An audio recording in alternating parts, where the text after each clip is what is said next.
Bienvenidos a Cruce de Palabras por Telesur. Soy Luis Hernández Navarro y hoy nos acompaña Valeria Silva. Ella fue diputada en Bolivia por parte del partido gobernante entonces, del MAS. Es politóloga, está asilada en México como resultado del golpe de Estado que sufrió su país. Y queremos conversar con ella sobre las próximas elecciones y sobre la situación que se vive en Bolivia precisamente a raíz del golpe. Valeria, muchas gracias por estar con nosotros en este Cruce de Palabras. Un abrazo, querido Luis. El gusto definitivamente es mío. Para ti, mis respetos como siempre, y un saludo para toda la audiencia de Telesur en las latitudes diversas. Valeria, comencemos, digamos, por lo más terrible del caso, el asunto de cómo avanza el coronavirus en Bolivia. El gobierno de facto de Yanine Áñez ha podido tomar medidas que defiendan a la población del virus. Lamentablemente, la pandemia en Bolivia se está desarrollando bajo tres características no alentadoras. La primera, la absoluta incertidumbre de la gente. La segunda, el manejo corrupto de los recursos, tanto de préstamos internacionales como de donaciones que han llegado al país y que ahora mismo se desconoce el paradero de estos ya varios millones de dólares. Y la tercera, que es aún mucho más perversa que las dos anteriores, que digamos se están encontrando en otras latitudes también, tiene que ver con el uso político de la pandemia que está haciendo el gobierno de facto con el fin de prorrogarse en su mandato de facto, claro está, y evitar que se desarrollen las elecciones generales que de alguna manera permitirían el retorno de la democracia en Bolivia. Las elecciones están anunciadas para el 6 de septiembre, ¿es correcto? Es correcto, la normativa ha abierto la posibilidad, en teoría ya están dadas las cartas, está puesta la fecha, el 6 de septiembre Bolivia iría a elecciones generales para escoger su mandatario, vale decir su presidente, vicepresidente para los próximos 5 años, y asimismo el Congreso, tanto en senadores como en diputados. Sin embargo, Yanine Áñez acaricia la idea de que estas elecciones no se realicen para mantenerse en el mandato. Bueno, ningún mandato en el golpe que dio. El mandato de las fuerzas, en todo caso, extranjeras o de las fuerzas militares, podríamos decir. Es evidente lo que tú dices, el gobierno de Yanine Áñez lo que pretende ahora mismo es prorrogarse en el poder. La realización de las elecciones claramente significaría que esta, digamos, coalición de conservadores de las distintas derechas que hoy mismo están haciendo gobierno de facto en Bolivia salgan del poder. En unas elecciones celebradas de manera libre, de manera no militarizada, bajo todos los preceptos democráticos, está claro que la democracia en todo caso cumpliría su efecto, valga la redundancia, y que el gobierno de Yanine Áñez tendría que entregarle el poder a quienes ganen las elecciones. Desde mi punto de vista, eso es al movimiento al socialismo nuevamente. ¿Qué está haciendo la población boliviana para enfrentar la pandemia? ¿Hay algún tipo de estrategia comunitaria? Muchas. Es muy impresionante y a la vez es muy alentador todo lo que está sucediendo en el territorio boliviano a partir de la organización de los colectivos, de todos los entes comunitarios que son muy fuertes, que tienen una raigambre muy fuerte en Bolivia. Lo que está sucediendo, por ejemplo, como impulso inicial de las 6 federaciones del Trópico de Cochabamba, vale decir de los productores de coca, del sector campesino de origen de precisamente el compañero Evo Morales, que tiene que ver con suministrar alimentos a los barrios pobres de las ciudades, que tiene que ver con el intercambio de productos de la producción agrícola entre una zona geográfica y otra, además de la protección de las juntas vecinales que se están dando, sobre todo en los barrios populares, la atención desde los sindicatos, desde los diferentes bloques comunitarios a la gente, es la que está permitiendo que de alguna manera quienes tienen el virus, pero no están atravesando, digamos, por la etapa intensa de requerir, por ejemplo, un equipo respirador, puedan sobrellevar la pandemia, ¿no? Trascendió en los medios de comunicación, Valeria, que el gobierno boliviano había adquirido fraudulentamente ventiladores. Me imagino que también otro tipo de equipo médico. ¿Qué tan extendidas están esas prácticas corruptas? Pues lamentablemente el uso, como te decía anteriormente, de los créditos internacionales que han llegado en el marco ya de la pandemia a Bolivia, así como de las donaciones, estamos hablando entre créditos y donaciones como de 14 distintas canastas internacionales que han llegado a Bolivia, se han manejado de una manera absolutamente discrecional. Mencionabas tú uno de los escándalos, yo creo, ya no solo rimbombantes en Bolivia, sino en Latinoamérica. Lamentablemente, Bolivia ha sido la víctima, el pueblo boliviano ha sido víctima del mal manejo del gobierno de Yanine Áñez, con una compra fraudulenta de 500 ventiladores, 500 respiradores, que en verdad no son los que corresponden al uso médico. Esto seguramente un profesional de la salud podrá explicarlo de mejor manera que yo. No corresponden al uso médico de las personas que logran necesitar la respiración artificial por haber contraído el coronavirus, pero además, más allá de que las condiciones específicas técnicas no hayan sido las correctas, esta compra se ha hecho con sobreprecio. Y como si fuera poco, de los 500 respiradores que se han pagado por parte del Estado Plurinacional de Bolivia, vale decir, por el dinero de las bolivianas y de los bolivianos, por donaciones, créditos, Tesoro General, etcétera, etcétera, solamente han llegado menos del 20% al territorio boliviano y evidentemente son inservibles, ¿no? ¿Y hay reacción de la población ante esos hechos evidentes de corrupción? ¿Hay protestas, hay movilización? ¿O la naturaleza del golpe, la acción de las fuerzas represivas inhibe una protesta en esa materia?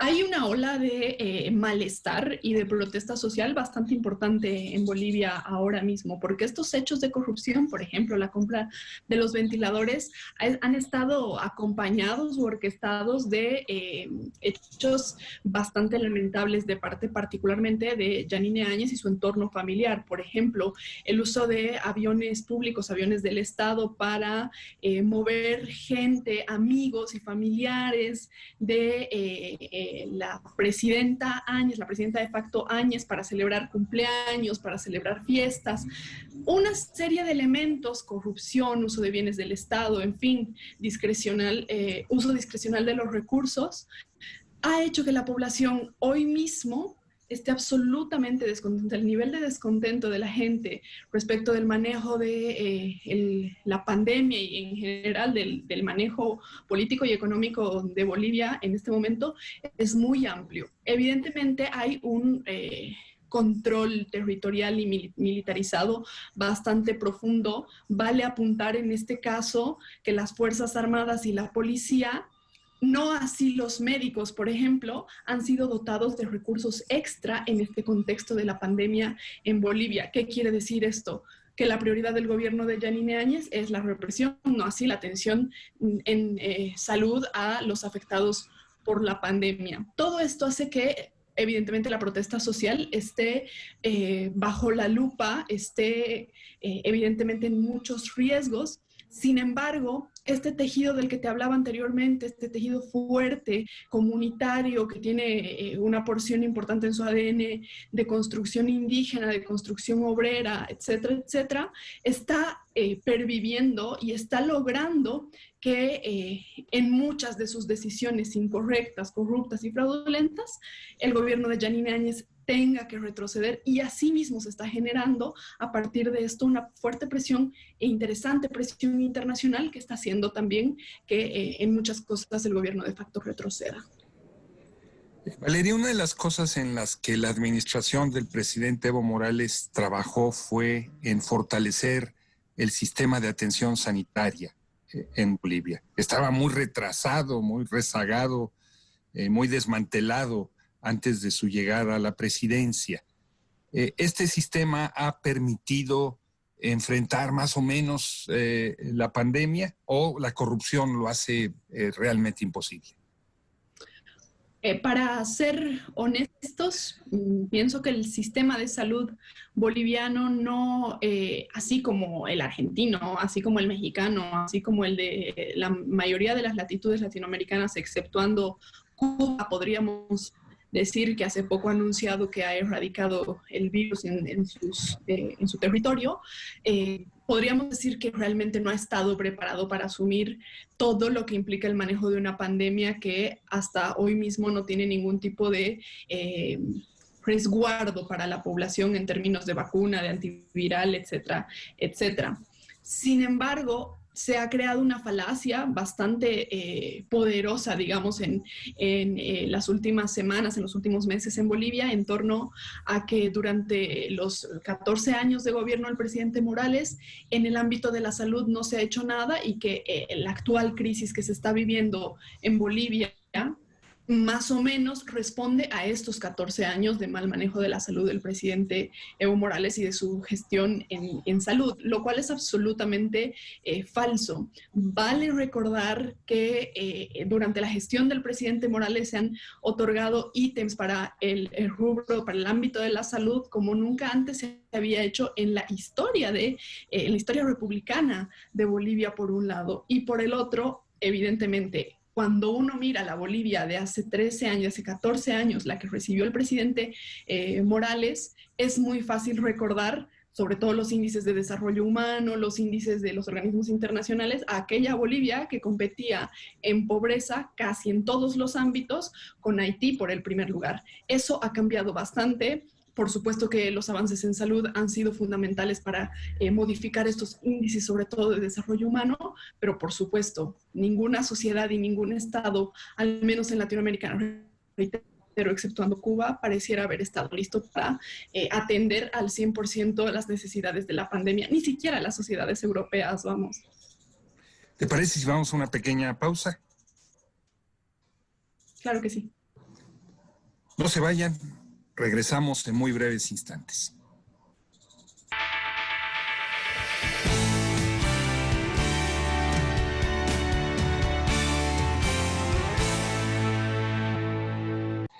Estamos ya de vuelta en este cruce de palabras, conversando con Valeria Silva, politóloga, exdiputada boliviana, una gran conocedora de su país. Valeria, de cara a las elecciones, ¿cómo se está realizando la contienda electoral? ¿Pueden realizarse mítines? ¿Son básicamente redes sociales las que actúan? ¿Son los medios de comunicación? ¿Cómo está funcionando esto de competir electoralmente en estas circunstancias, además en el marco de lo que fue un golpe de Estado? Sin dudas, un reto para la democracia boliviana en general, sobre todo si tomamos en cuenta que las condiciones están dadas, ya lo mencionábamos, por un gobierno que militariza, por un gobierno que no viene de las urnas y, de paso, un gobierno que quiere prorrogarse en el poder.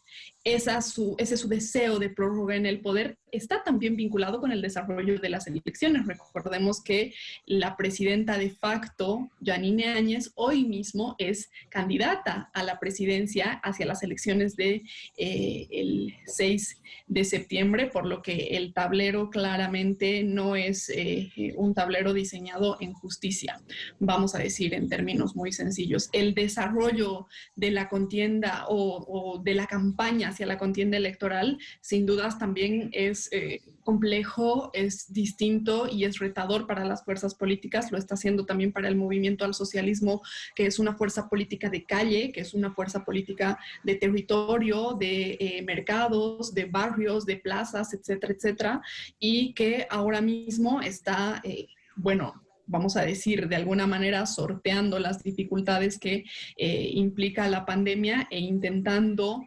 establecer mayor cantidad de vínculos virtuales con la población, siempre, por supuesto, con la precaución que requiere el uso de todo el mundo virtual para una campaña política, sobre todo si se toma en cuenta las brechas, digamos, las brechas de acceso a Internet, las brechas de clase, finalmente, que en términos de, o en tiempos de pandemia son fundamentales también en coyunturas electorales.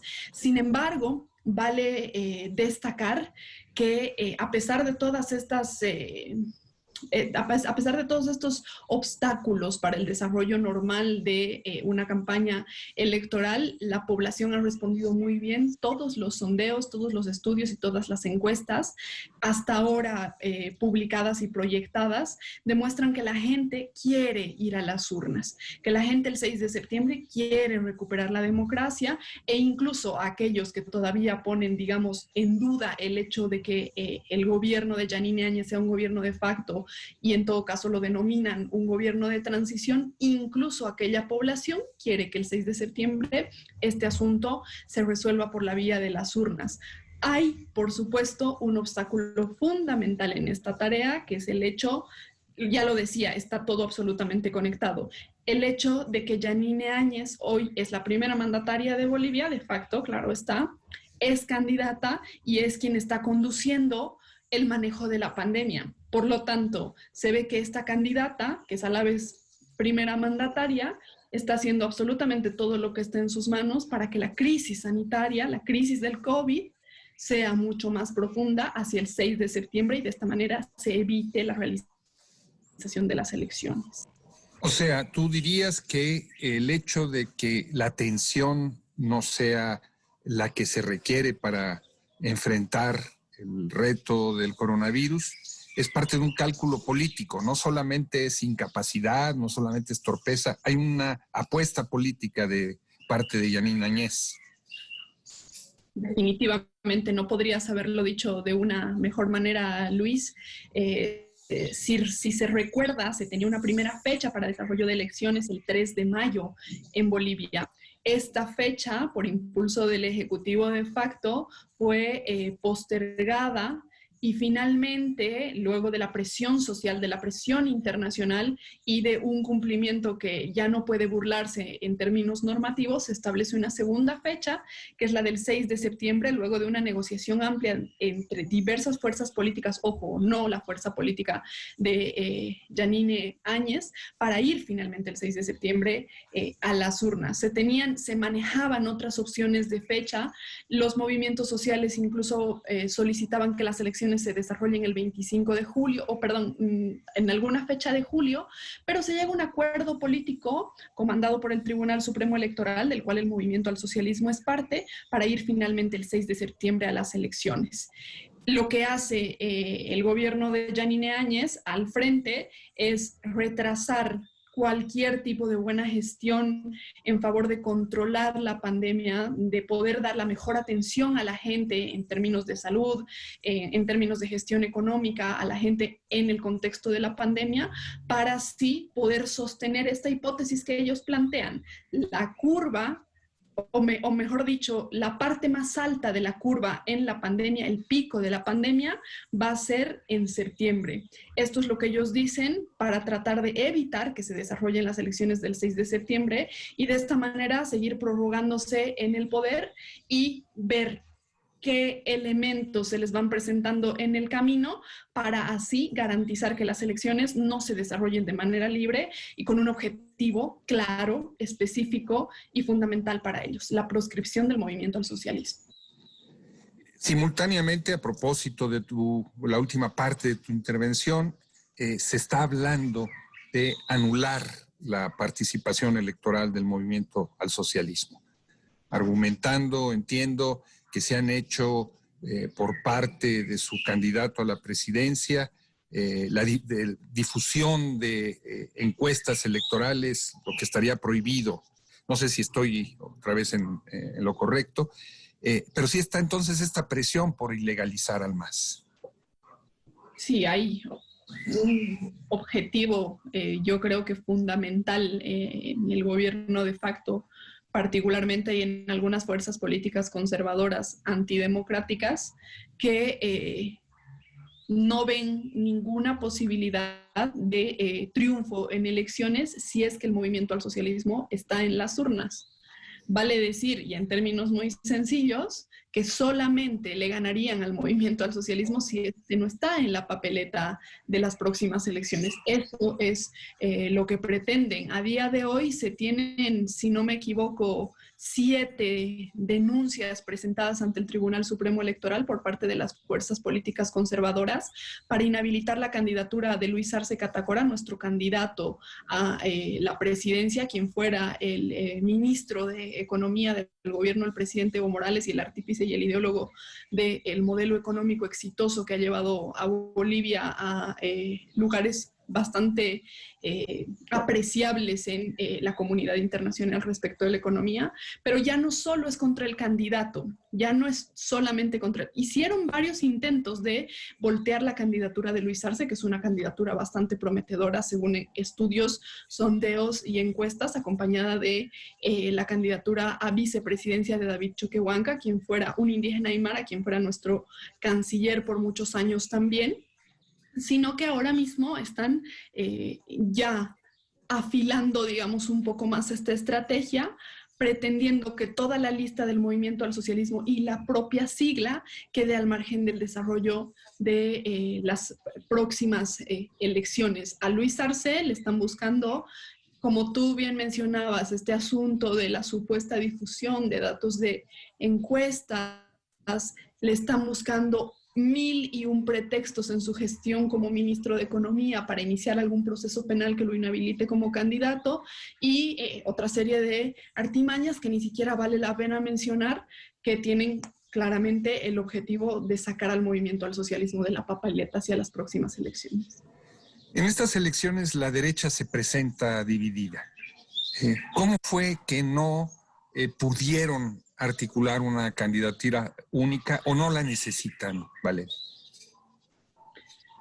Yo diría que esto es un común denominador de la historia, tanto de la segunda mitad del siglo XX en Bolivia como de la actual. Desde la recuperación de la democracia hasta ahora, el conservadurismo, las derechas no han logrado tener un frente común en elecciones. Esta no es la excepción. Nosotros creemos que así hubiera habido un frente único, la voluntad popular de recuperar la democracia y de recuperar todos los avances sociales que se han logrado en tiempos de proceso de cambio, le darían el triunfo a Evo Morales, al partido de Evo Morales, vale decir, a Luis Arce Catacora y a David Choquehuanca. Sin embargo, sobre todo aquellos analistas políticos que apuntan al voto útil hubieran deseado profundamente que las fuerzas de la derecha, las fuerzas conservadoras, vayan unificadas hacia las elecciones del 6 de septiembre. Todavía tienen estos analistas políticos la ilusión de que la unión de ellos les hubiera dado el triunfo. Sin embargo, hay, decía anteriormente, una composición en su ADN que no les permite desde ningún punto de vista dejar de lado sus intereses absolutamente sectoriales, regionales, empresariales o personales directamente para, digamos, poder hacer un proyecto conjunto con un programa de gobierno para el país, así sea un programa de gobierno liberal y conservador. Primero están sus intereses, por eso hoy tienes la candidatura de Yanine Áñez por un lado, que representa ante todo a los agroindustriales del Oriente, tienes la candidatura de Carlos Mesa por el otro, que representa el retorno del neoliberalismo. Recordemos que este candidato ha sido el vicepresidente de Gonzalo Sánchez de Lozada, el expresidente de Bolivia, que muy conocido porque hablaba como gringo, básicamente porque no hablaba como boliviano, porque tenía un dejo de inglés en su pronunciación y que hoy mismo está prófugo de la justicia boliviana. Y tienes por el otro a Luis Fernando Camacho, que representa, vamos, a las logias del Oriente, al fascismo y a todo lo que hoy mismo en el mundo está intentando reivindicarse en la política formal, el fascismo puro y duro. Valeria Silva, muchísimas gracias por esta visión panorámica, trágica, dolorosa que nos ofreces de tu país, de Bolivia. Gracias por estar con nosotros en este cruce de palabras. Muchísimas gracias a ti, querido Luis. Ustedes, amigos, amigas, muchas gracias por su amable compañía y ya saben, los esperamos la semana que viene aquí por el Sur. Hasta la próxima.